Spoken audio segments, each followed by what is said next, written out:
We are Master's students in Environment and Sustainable Development, studying at the Development Planning Unit of University College London.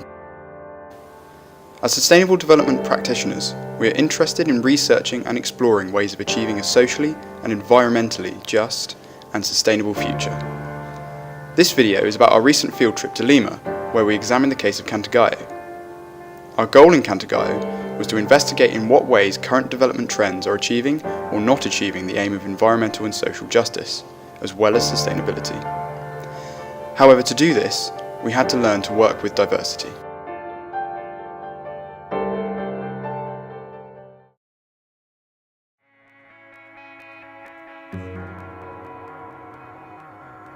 Cantagallo is currently being affected by the execution of an infrastructural mega-project.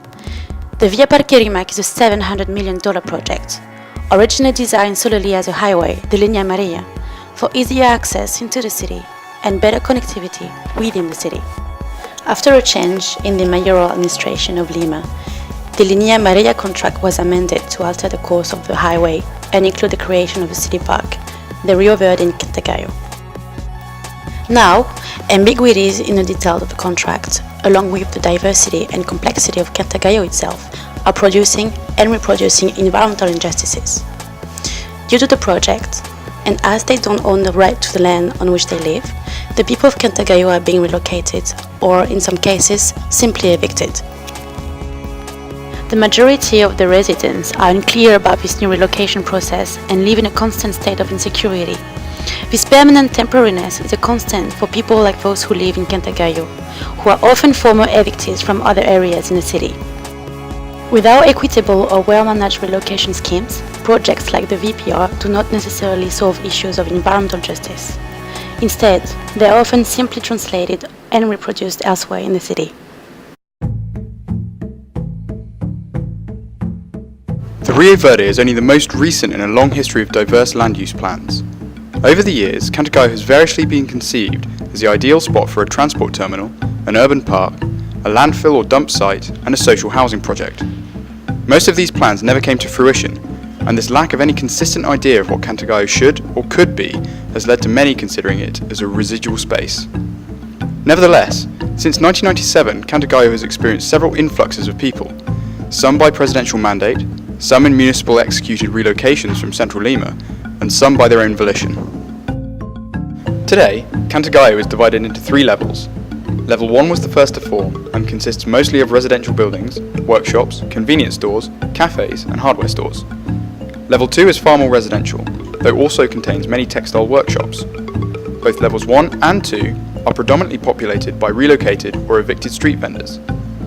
Level 3 was the last level to form and is exclusively populated by the indigenous Amazonian Shipibo-Canibo people who began settling in Lima in 2000.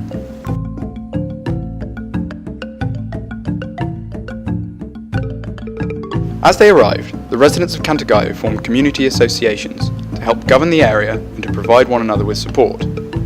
There are now around 16 main associations in Cantagallo, representing the vast majority of the area's dwellers.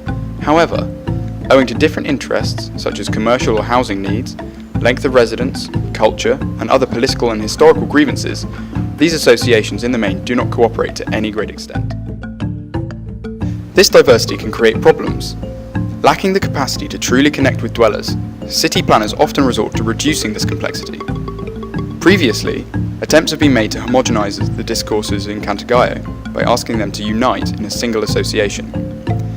Rather than facilitating understanding in Cantagallo, this exercise simply drove deeper wedges between the associations. Now, owing to the ability to utilize international agreements such as ILO Convention 169, the municipal authorities are more willing to listen and accept the discourse of the Shipibos of Cantagallo than the other residents. Even the future of Cantagallo is uncertain. Imminent mayoral elections have the potential to scupper the Rio Verde Park project, and this unknown value gives rise to a diversity of different possible futures for Cantagallo and its people. This creates difficulty for the residents in planning for their own future. What we saw and experienced in Cantagallo was layer upon layer of diversity. This can often make places like Cantagallo difficult to understand, both from the perspective of municipal and state authorities and development planners alike. When a sensitive understanding of diversity is lacking, the ability to achieve the goals of environmental justice is severely limited. In the face of such diversity, it is easy to choose to reduce the complexity of the situation. Nevertheless, if environmental justice is to be achieved, diversity has to be accepted and understood. This is where the skills we have learned this year at the DPU become vitally important.